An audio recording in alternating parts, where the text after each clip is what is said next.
Hi, and thanks for clicking on the link. My name's Carly and I'm the owner at Shampooch Dog Grooming Hub. I just wanted to make this video to give our new clients and existing clients some updated information in just a quick and easy way. So I'll get started straight away so I don't waste too much of your time. Shampooch is expanding a little. I've been working on my own for a while now, sometimes with the help of my partner Cam on his days off. But we've hired Charlie, she's a new trainee, a few weeks ago, and in a couple of weeks I'll be hiring another trainee named Jamie. In my experience, it can take about 6 months to train a new person up to be an individual groomer. So during the next few months, you might notice wait times are a little longer than usual.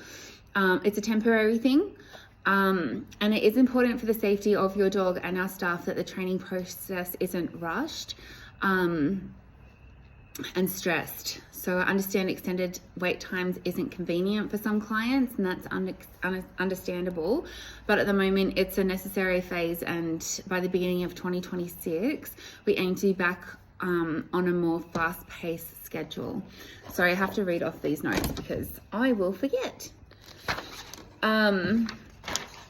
So we really do appreciate your patience during this time.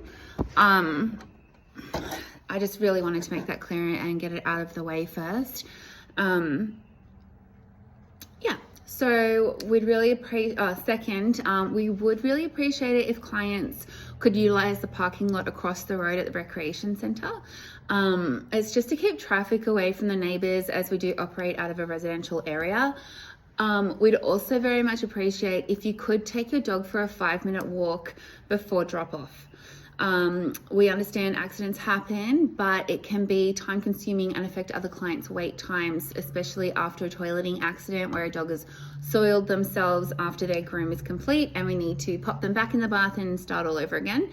It actually happens very often, and we notice a fair amount of dogs coming in with full bladders, so and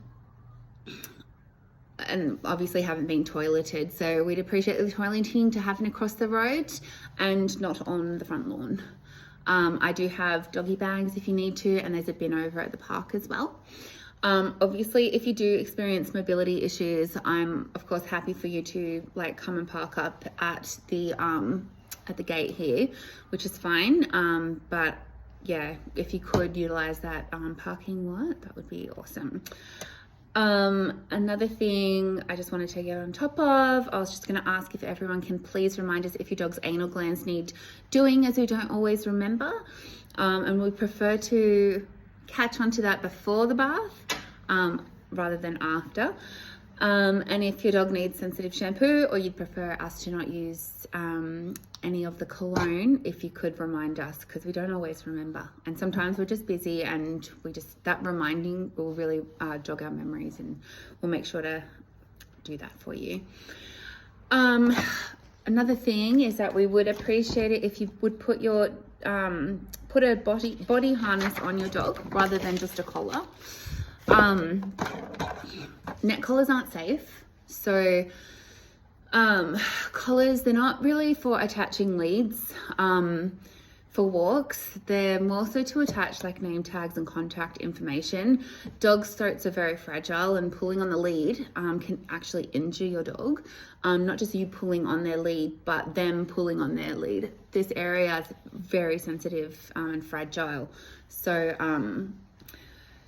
also, we have seen on many occasions dogs actually slipping their collar and taking off when, the owners are walking up and the dog sort of realizes, oh no, I'm at the groomers. They might put the brakes on and slip their collar and take off. And we just really hate for something like that to happen, something tragic to happen. So we see it often. And so it's unsafe for 2 reasons. So the body harnesses, they're just physically safer for your dogs. And if we have to take your dog out, and this happens pretty often as well, if we have to take your dog out to be toileted and they've only got a collar on, we don't want to be responsible if your dog slips their collar and takes off. So those body harnesses, we'd really appreciate if you get one of those for your dogs. I'm sure they'd appreciate it too, because being walked by a neck collar wouldn't be ideal for them either. I'm just going to try and hurry up for you guys. So we do have strict pickup times. We'd appreciate it if you collect your dog within 30 minutes of your text, especially once we do have more, more people working. We've got more dogs in. We don't really have the space to house a whole lot of dogs, but also, the barking, the noise, it can increase the stress, the risk of like toileting issues while there's more dogs in the vicinity or in the shop. We do have a 30-minute pickup policy. So you do need to pick your dog up within 30 minutes of them being finished. Otherwise, we will start to add fees, just so that doesn't happen. If you have issues, if you've got appointments, you need to let us know so that we can make arrangements instead of just letting us know when you drop the dog off. It's kind of too late for us to juggle things around and, so sending us a text. I always get the text messages on the work mobile. So, giving us a heads up a few days beforehand. We can obviously make exceptions once in a while, because things do happen, but we need that communication.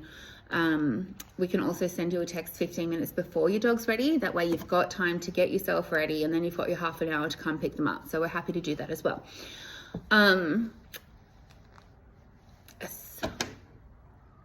Okay, so I'm just going to turn the page because there's just one little bit left, and I can't remember what it is. So, if you can also, if you're wanting to know how much longer your dog's going to take, we'd appreciate it if you would send a text and ask, because if you show up to the salon, we're working on your dog, and you want to know how long it's going to take, well, the dog's going to hear you, they're going to get excited. It's going to take longer for us to finish the groom, but our stress levels are going to be higher because we know that you're just waiting around the corner, but also the dog's stress levels are going to be higher as well. And if they're fidgeting and fussing and they're trying to get away because they've heard their owner, there's a higher risk of us injuring your dog. We've worked with sharp scissors, etc. So please don't show up to ask how long the dog's going to be, or just show up to assume that your dog's going to be ready. Like I said, we are going to have extended wait times. It could be up to 2 to 3 hours for a dog, which is, pretty standard actually for a busy grooming salon. But there are, grooming salons where they just work one-on-one. And maybe sometimes that might be more convenient for some people. And that's always an option. But just with this business, it's a busy salon. So it's just going to take a little bit longer than one-on-one salons. And I think that's just about it. So thanks for watching the video. I just want to say to all of our wonderful clients that we love you guys, and we really appreciate all your support, and we love your dogs. And so look, once this training season's finished, we will be on a better schedule. So, it's just a necessary time at this point, for the training. And then, we'll be up to speed, and there will be faster wait times. So that's what we're aiming for. It's just at the moment, we've got to train our staff. So anyway, I just want to say thank you so much for watching the video. Sorry it took almost 10 minutes. But I obviously can't put all this in a reminder text message, so it's just a lot easier to do it this way, and we only have to do this like once in a blue moon. So thank you very much, and I hope you all have a wonderful day.